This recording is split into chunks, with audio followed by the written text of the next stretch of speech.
not changing. Okay.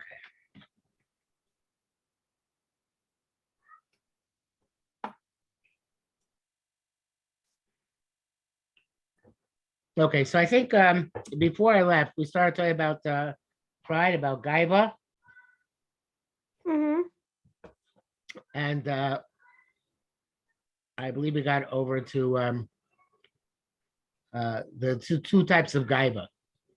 A gaiva says shnei chalokim. Gaiva on the megufa. One is the pride of a person in his body.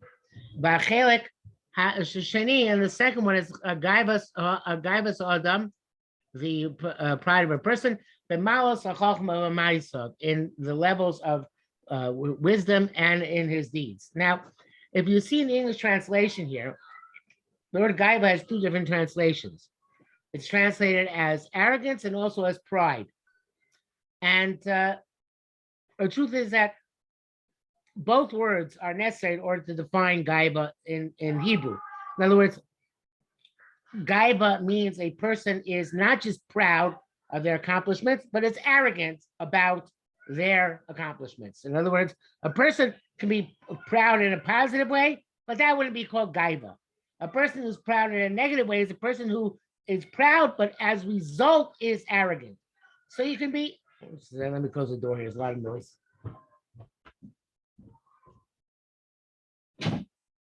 Person can be arrogant, even if they're not proud, right? They can just be chutzpahdik, that's arrogance. But the arrogance which we're talking about here is arrogance which is based on pride. In other words, I think that I am better than everybody else, and therefore I look down on everybody else. So that's the idea of gaiva, which the Torah says, or which Tzaddikim here specifically is saying, is a very bad trait, the worst trait of all. So, and it's going to explain what these types of arrogant prides are. The gaiva of a person in his body, there are two parts. Echad tov ve'echad ra. One is good and one is bad. And he starts with the bad one. What is the bad one? This is the negative one. And when this pride takes over a person's heart, it governs a person from his the top of his head to the heel of his foot. So,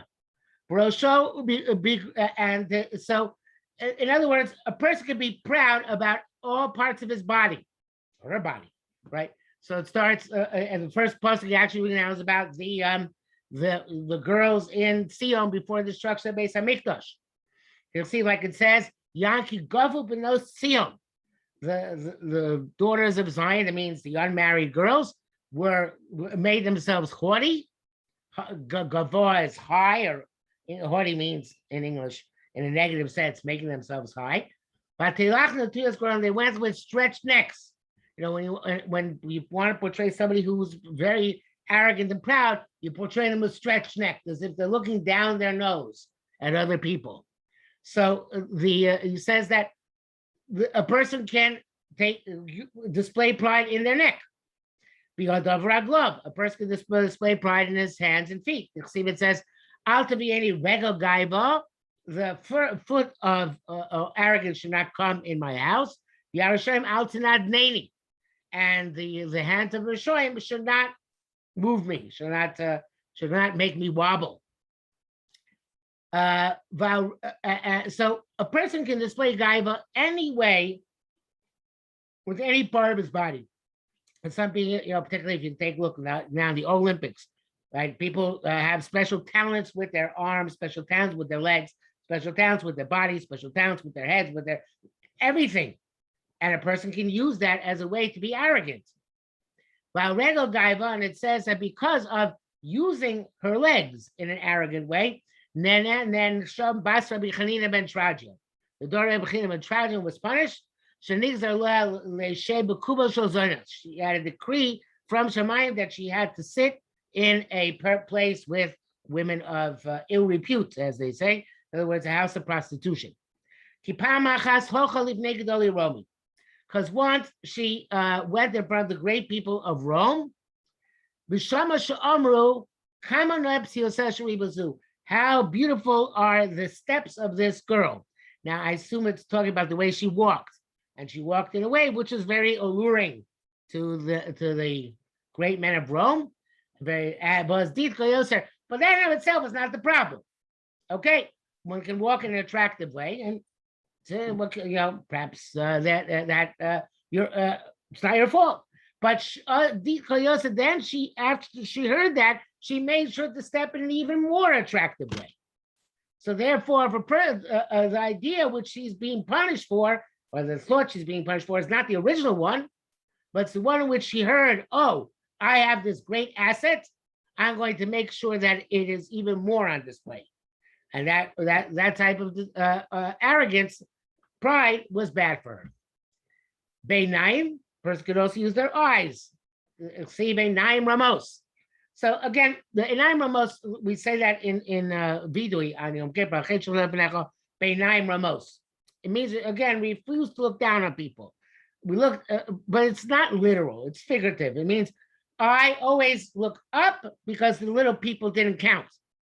So I never looked down at them, right? I never felt a responsibility towards them. I never felt a concern for them. I couldn't care less about them. But that's a big problem, because then a person is not going to do the chesed they're supposed to do in this world if they're so arrogant and proud. Buzz 9. How does one proud with one ears? Lo yishma divrei aniyim u'mlolim. You don't listen to poor people in a bad situation. This one is quite literal. In their smell. When he stands by poor people, or when he goes in houses, they are disgusting in his, actually it should be in his nose, not in his eyes. But a person when they wrinkle their nose, it means that something doesn't smell well. But very often it's not just the smell. It's a sense of disgust that other people are not on the level you're on. And even with the person's words, he can speak words, bad words about a tzaddik with his arrogance.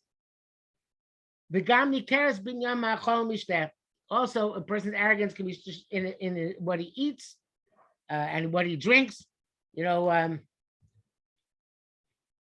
There's a concept which we don't have so much in America, but I just came from Eretz Yisrael, from my sister-in-law's house, my brother-in-law's house, and they live very relatively simple lives. And like, for example, they don't have a real dining room set. They have a plastic table and plastic chairs. They can afford to have a real dining room set. It's not as if they're lacking the money, but they feel that it's a luxury which they don't need. Now, I have a nice dining room set. I'm not saying that everybody has to emulate that, but the idea is that everything a person does, they can use it to display arrogance. And myself, I am guilty of this in a certain way of hypocrisy, because I always used to say that it's arrogance to drive a Lexus if you're going to drive a Toyota, because a Toyota runs just as well as a Lexus, and therefore having the Lexus is just a way of showing off. So of course now I drive a Lexus, so therefore I can no longer use that argument anymore. But my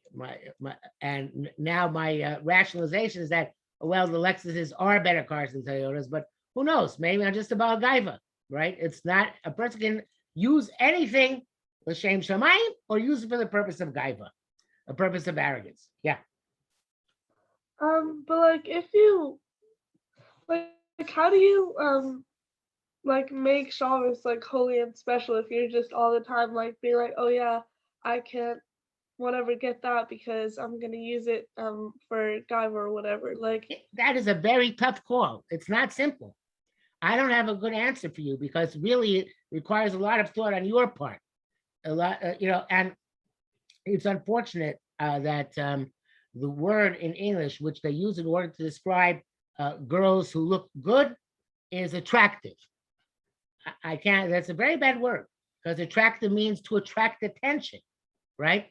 And to attract attention, by definition, means I'm trying to show off. I'm trying to show off in order to attract other people to look at me. So I think it's a very, very big nisayon, a very big test for girls, much more than for boys, how they're going to find the fine line between being too proud, arrogant, and showing off, and being mechabed Shabbos or being mechabed Yom Tov. I don't have an easy answer for you. Do you have an answer for yourself? It's not easy. It's something which requires thought and independent thought. And your person has to be very honest with themselves, which is very hard. Most of us don't like being honest with ourselves, because if we're honest with ourselves, the picture we get is not always so pretty. So therefore, we like deceiving ourselves. So we like arguing, oh, well, I'm doing L'chabed Shabbos, right? A person has a fancy meal, right? So a very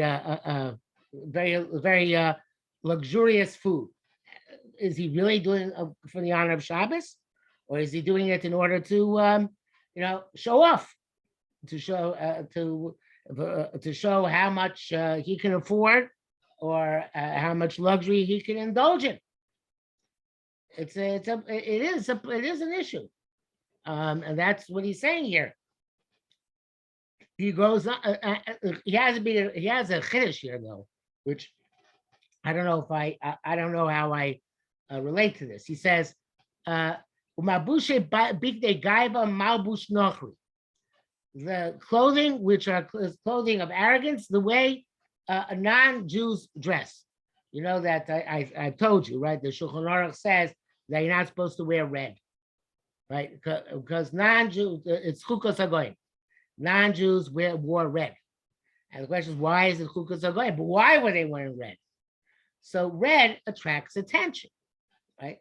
The attracting attention is an issue which the Orchos Tzaddikim here links to non-Jews. And I think there is a certain logic to that, because I don't think non-Jews have the same requirement of modesty and humility which Jews do.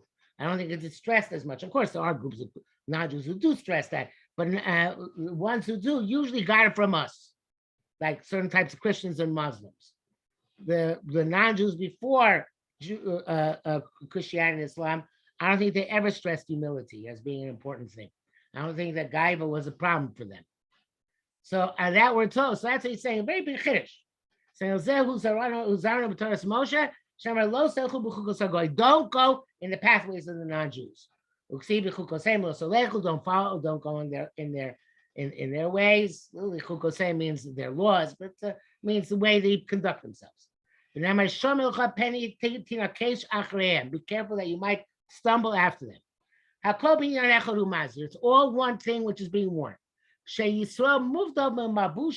Jew should be separate in his clothing, with varav, and in his words, and all his customs min hagoyim. I separate you from the nations. So again, it's a very big chiddush of the Orchos Tzaddikim that this is included in the issue of gaiva. But that's what he says. That's what the whole purpose of not to go chukos hagoyim is, in order to avoid becoming arrogant. He goes on and says, Bali gaiva he metuavim enei Hashem. Bali gaiva are disgusting in the eyes of HaKadosh Baruch Hu. Shneimar tuavas Hashem kol gvalei. Hashem finds disgusting, repugnant anybody who has a high heart. You know, there's a brisa, a statement in, I think it's a brisa, maybe it's a Mishnah. No, I think it's actually a Gemara. That says, every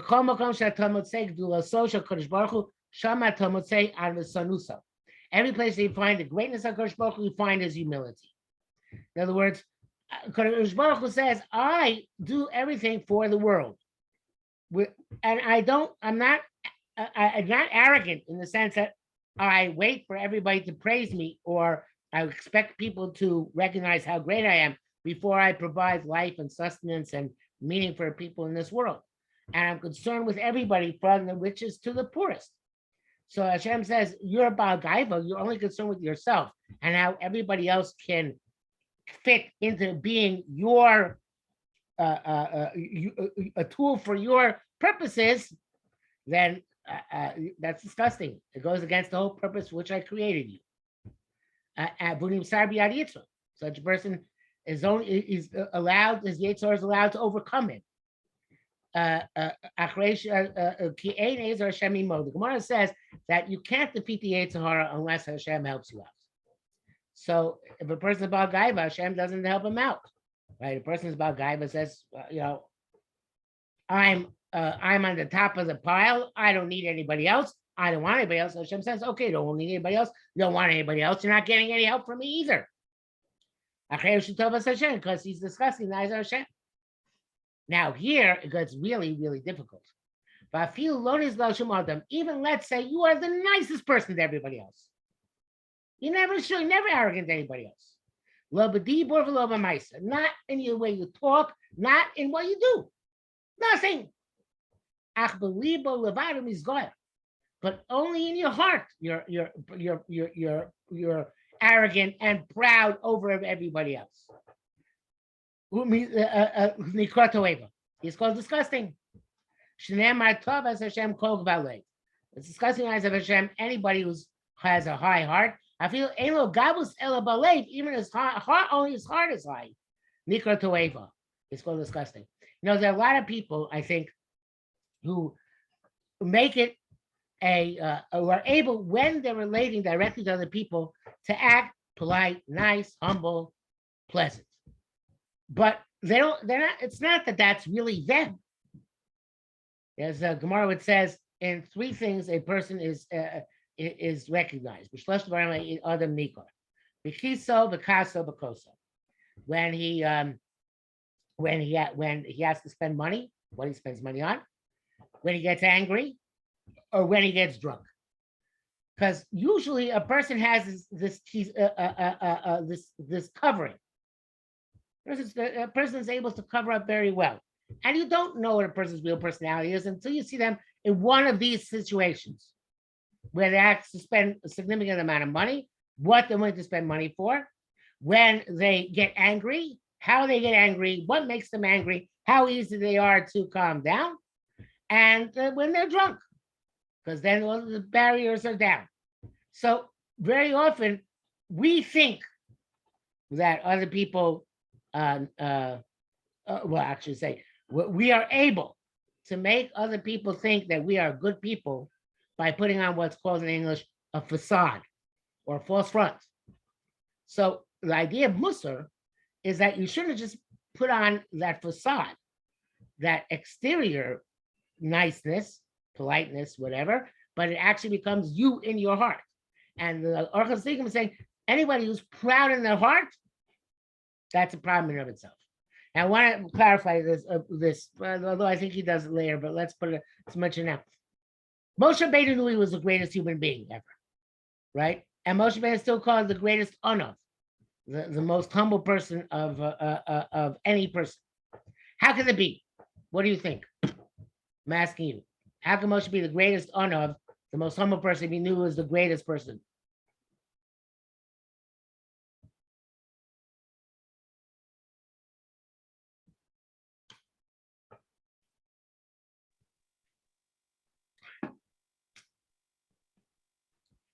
You're the smartest girl in the class.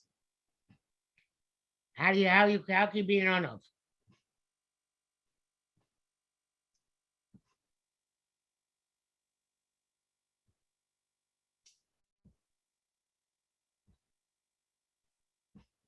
If you're saying, I can't hear you, you're muted.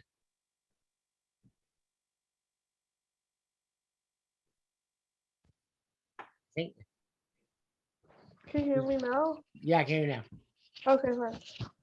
Like, you don't have to act on it or like treat other people differently, or They say that's not good enough.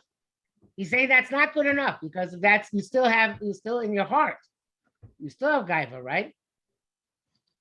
I mean, like, I guess, but you I have to know that there's gonna be like some person out there who's gonna be greater than you. Okay, now let's say you're Moshe Rabbeinu. You know there's nobody greater than you. How do you? Well, Hashem is greater than him. Oh, that's good. That's one answer. That Hashem is greater than everybody. So how can you be above guy over anybody else, right? Relative to Hashem, everybody is very low and very very small. So therefore, you have no right to be proud. Very good. Ella, you want to suggest something else?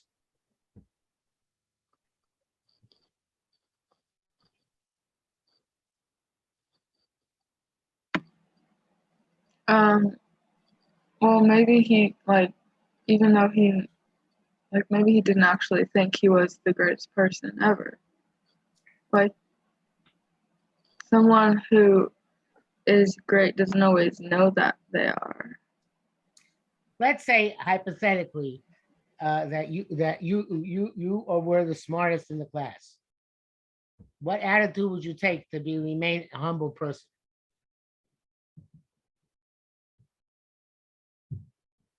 Well, I mean, I wouldn't think that I was. What? Even if I was, I wouldn't be able to recognize that I was.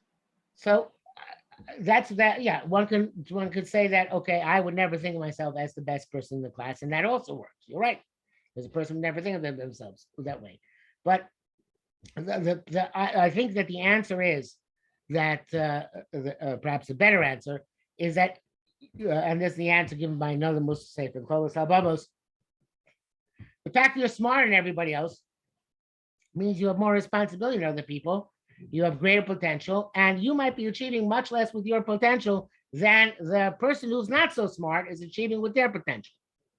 In other words, you might have potential to be 100, and you're only achieving 75. They only have the potential to be 50, but they're achieving 49. So who's the greater person? The greater person is the person who's achieving 49 out of 50 than 75 out of 100. Who seems to people to be the higher person that's achieving 75. But who's really the greater person? Person who's using much more of their potential, as much of their potential as they can actually use. So the Cholos Habava says, when you look at other people, if they're better than you, then they're better than you. Then you certainly should not be arrogant towards them. If you're better than them, then you're supposed to think, well, with his or her limited potential, he or she is achieving much more than I am because of my great potential. So if they're also better than I am, right? So everything has to do nothing a person does. I should say nothing a person possesses necessarily makes them a great person, because greatness is defined by accomplishment, not by the skills and talents you possess. And it could be that another person's accomplishments are greater than yours based on their more limited skills and talents. And therefore you have to look at them as being perhaps greater than you are in terms of accomplishments that they've accomplished in this world. So that's another answer. But yet another answer comes from what I told you before, that Hashem says, we call that the Chazal say, any place you find the greatness of Hashem, you find his anava, you find his humility. So obviously Hashem knows he's much greater than everybody else, right? He created everybody else. Obviously he's greater than they are. But the idea is that true anava means that everything I do with an eye towards honoring other people and helping them out and being good to them. In other words, Moshe Rabbeinu, to use all of one's capacity to the extent that one possibly can to do things for other people. That's what it really means to be humble. Doesn't mean to think of oneself as a low person, as an unaccomplished person, but to be willing to do things and help out and be concerned with other people. And what the Orchos Tzaddikim is telling you is that concern can't just be superficial, right? A lot of people can do great stuff on the surface. There's a fascinating Chazal which talks about, gives a few examples. It says Reuven wanted to save Yosef, and therefore he had a brother throw him into the pit, right? When he came back, he saw Yosef wasn't there, and he was really upset.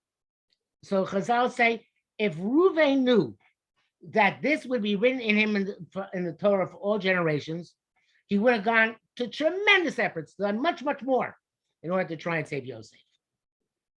Same thing with Aaron. It says Aaron came to greet Moshe in the desert when Moshe came back to Egypt. So Chazal say that if Aaron had realized that that would be when the Torah would have come out with marching bands, with fireworks, would have made a tremendous spectacle to greet Moshe Rabbeinu. But he didn't think that was going to be written down in the Torah for eternity. Same thing with Boaz. It says Boaz gave Ruth 6 kernels of grain. I don't know if it's to be taken literally, but it was a small amount of grain. So Chazal say if Boaz knew that they written in Tanakh, they was giving kernels of grain to Ruth, so he would have been given her astronomical amounts of grain, bushels and bushels and bushels. But he didn't realize it. So the conventional understanding of that Chazal is that a person should always do things with the idea, perhaps this is being written for eternity. Perhaps they were going to write this in my biography. And it's something which I want people to know that I exerted myself to the utmost. Because if a person thinks that this thing is going to be written down in a book, this thing is going to be known for eternity, they're going to do things with much more drive than just they think they're doing things that nobody's ever going to notice. That's one interpretation of Chazal. But Reb Tzadok HaKohen of Lublin gives the exact opposite interpretation. He says, if you know that people are looking at you, it's no big deal to do tremendous things and to do very showy and flashy things, because you know people are looking, right?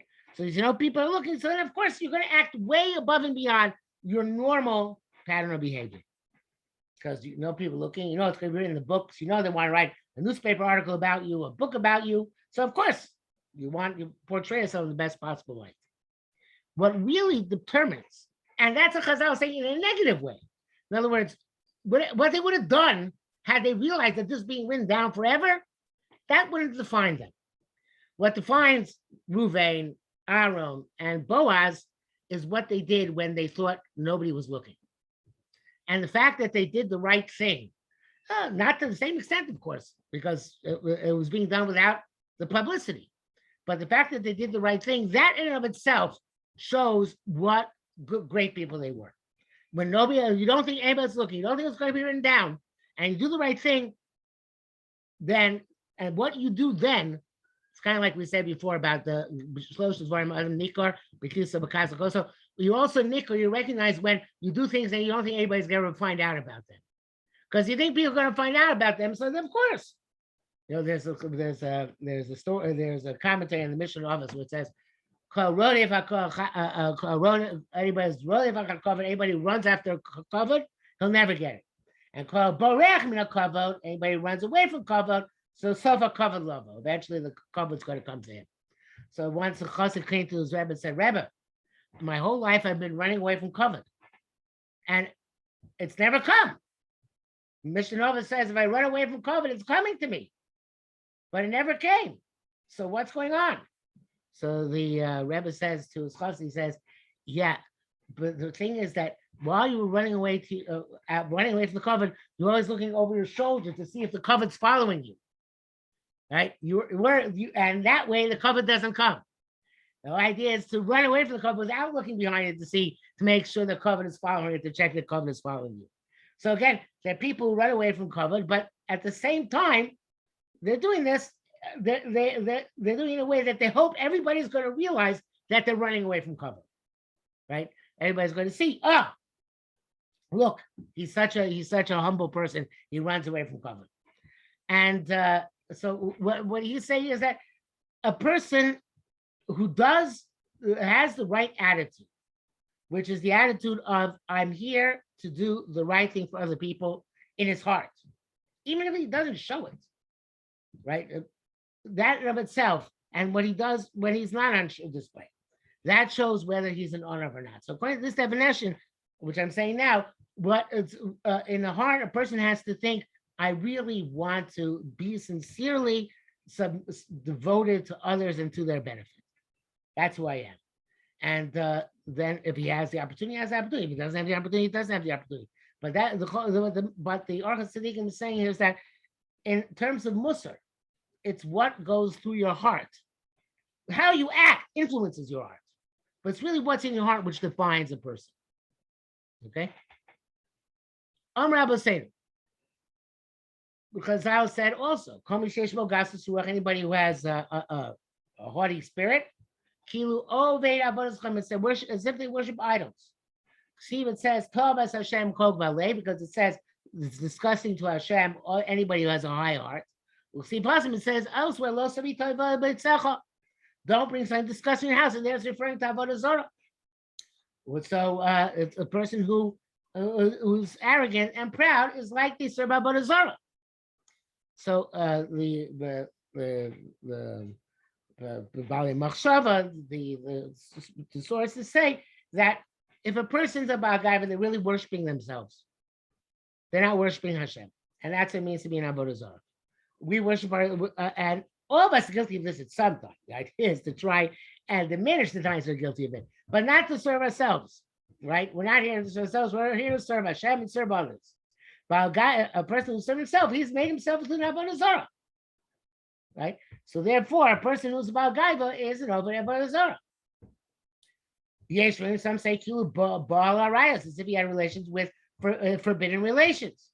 The says that all these disgusting things were done by the people in Canaan, who the Jews were coming to replace. So again, if a person is concerned with only their own self, they're only concerned with their own pleasure. So it doesn't matter to them whether the relationship is permitted or not permitted. They just want to have pleasure, whatever gives them pleasure, because they are the focus of everything. There was a popular book in America, I think in the 1970s, called Looking Out for Number One, which meant it was a book like a pop psychology book about how you should look out for yourself and how good it is to look out for yourself. And that's the exact opposite of what Hashem wants from us. But if you look at yourself, then of course, it's as if you're worshiping idols. It's as if you have relations with inappropriate relations. And the Yeshua, some say, Kilubana Bama. It's as if you built your own mizbeach, your own altar outside the Beis Hamikdash to sacrifice to HaKadosh Baruch Hu. And that's also. What does that mean? It means that, in other words, you might even do mitzvahs, but you're doing mitzvahs in the improper way, because you're doing mitzvahs for your own benefit and your own pride, not for the sake of making the world a better place. He says also. What's the issue with that? What? What's the issue with that? With making your own. You're still doing mitzvahs. Yeah, so person, but you're not doing the mitzvahs. Hashem said, listen, the mitzvahs have a specific format. It's kind of like an electric electric circuit. If you build a circuit the right way, electricity is going to flow. If you don't build a circuit the right way, electricity is not going to flow. So the reason it's set up this way is because Hashem wanted our religion to function not so much as religion, but as a nation. And therefore we have laws. If you like, any nation has laws. And you can't say, well, you know what? I really am I'll be a good person, but I'm not going to keep the laws of the country. The way you become a good person, a good citizen, is by keeping the laws of the country. So too with Torah mitzvahs. The way you become a good member of the Jewish nation is by keeping to the laws, by using them. And the assumption is that the laws are good for society, and the assumption is that the laws of Judaism are good for Jewish society. And we don't want everybody building their own mizbeach, because on the contrary, if everybody built their own mizbeach, they wouldn't have this massive pilgrimage 3 times a year. All of Am Yisrael came together, and everybody served Hashem in the same place, in the same way. So a person who's about Gaiva, he said he might even be willing to serve Hashem, but on his own terms. And those are not the proper circuits. That doesn't won't make Gaiva go off. If I'm gonna say, okay, I want to give tzedakah because my friend is here to watch me get tzedakah, so then he'll think that like I'm a good person, then it doesn't matter like what you're thinking. The person that you're giving tzedakah to is still benefiting. Yes, that's true. Tzedakah is unique in that way. You're raising a good point. Tzedakah is unique in that way, in that if because the other person gets a benefit, you still get the mitzvah tzedakah, even though you did it for the wrong reason. But it's not the preferred way to give tzedakah. And it doesn't work by mitzvah, which you're doing for like lulav, right? In other words, it's you can get, if we give tzedakah and you give it for the wrong purpose, still the other guy got the money. But if you did lulav, did the mitzvah lulav, and you didn't do it for this the way Hashem wanted you to do it, then you don't get the mitzvah lulav. So let's say you So take then that lulav. works. Let's say in Seif and Esrog, you What? take pomegranates. Do you get a mitzvah? No, Why not? You took a because pomegranate. it's So what? pomegranate. Oh, so that means that there's a specific mitzvah which has specific. Again, tzedakah has to be the other person getting the money. The other person gets the money, you did the mitzvah. But it might not be in the best way, but you did the mitzvah. But anything else, it's if you make a bummer, you make your own back, even though you're doing it because you think you want to serve Hashem that way. Or in this, you take a pomegranate, 7 esrog, because you really want to serve Hashem that way. Hashem says the rules. If you can't submit to the rules, there's something wrong with you. I made these rules for reasons. So then that works like for all of the mitzvos l'shem what's the word? Ben Adam L'makom, but it doesn't work like but all the mitzvos Ben Adam L'chavera, that's still like it still benefits the other person. Oh, so that's what we're talking here about.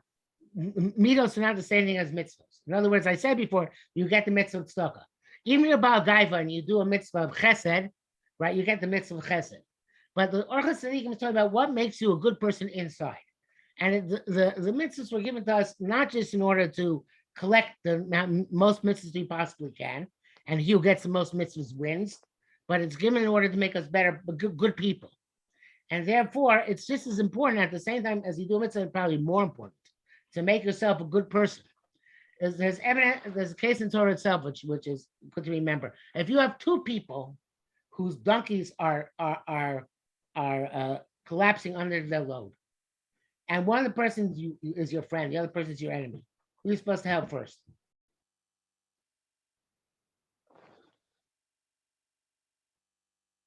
Who do you help first? Your friend? No, your enemy. You go to your enemy first. If you have the choice. You have the choice to go to your friend or your enemy. You don't say, well, what's the difference? This is a mitzvah, that's a mitzvah. That donkey's collapsing, that donkey's collapsing. Why can't I go to my friend first? Right? It's the same tzar b'alei chaim, the animal's suffering. No, Torah says you go to your enemy first. And even if your enemy's donkey has less of a load than your friend's donkey, you go to your friend's donkey, the enemy's donkey first. Why? Because you're like getting more schar for it? No, because it's breaking your bad midah. Because why do you have an enemy? Man, let's make friends. You should be your friend. Go specifically to that person and do something for them. Then you'll stop being their enemy. And they'll stop being your enemy. So the Torah itself says when you have a choice of doing mitzvahs, you don't just grab the mitzvah and say, okay, what difference does it make who the mitzvah? No, you have to do the mitzvah. You're supposed to think about how can I do the mitzvah in the way it's going to make me the best possible person I can be. So yes, you're right. You always get to be one of doing the mitzvah for helping your friend. But Torah says no. In this case, we want you to go for something higher. We want to go for the thing which makes your midos better midos. You see that? Yeah. So I think that's important because if a person looks at Judaism just as collecting mitzvahs, then a lot of it doesn't make sense. But if you look at Judaism as a way of making you a good person, a better person, a refined person, then a lot more of Judaism makes sense. And that's the way to look at things. Because otherwise, why is there so much of an emphasis on doing for mitzvahs at certain times in certain ways? Just as long as you're doing nice, good stuff, what difference does it make? But the idea is no, there are certain mitzvahs which doing mitzvahs are supposed to inculcate within you. And that's why, let's say, there are mitzvahs which have to be done with certain things, with esrogim, and now with pomegranates, and so on and so forth. So in order to make you a better person. And what makes you a bad person, among other traits, is a gaiva, is arrogance, when you say, I know better.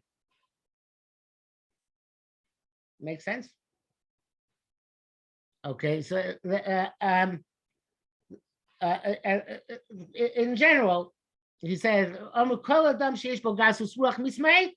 anybody who has a haughty who's inflated, you can literally see it. A person who's haughty, they are inflated. They're like a hot air balloon. So eventually, mismite, they're going to be diminished. They're going to be pricked with a pin, and they're going to deflate. Shem says, rumat, they get up, they rise up a little bit, and then they're nothing. For oil, they should cut it down like a tree which is wished by Bodazara.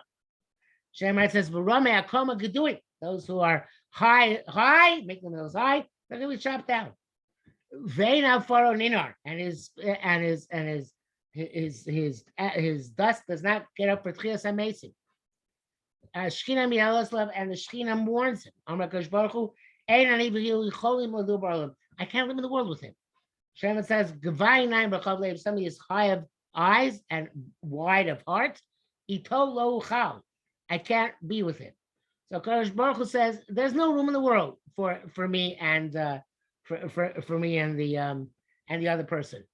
The Gemara says, I forget who it was, a certain Tana or Mora, maybe it's just a popular saying that when a husband and wife got married, they could sleep together on the edge of the sword, and have enough room and wouldn't complain. And later on in marriage, they could have a bed which is 60 amos wide, 190 feet wide, and each will say, "I don't have enough room." So why is that? Because when they first got married and they were very much in love with each other, so then people didn't need the space. They weren't separate. You need space when you already have developed separately from each other. So about Gaiva, he inflates so much that he pushes everybody out, including Kadosh Baruch Hu. Okay, we'll have to stop here because we have less than a minute left. So Yom Hashem, next Sunday at 7:00. Got it? Good? Yeah, thank you. Okay. Have a great week. Have a good night. Take care. Have a good night.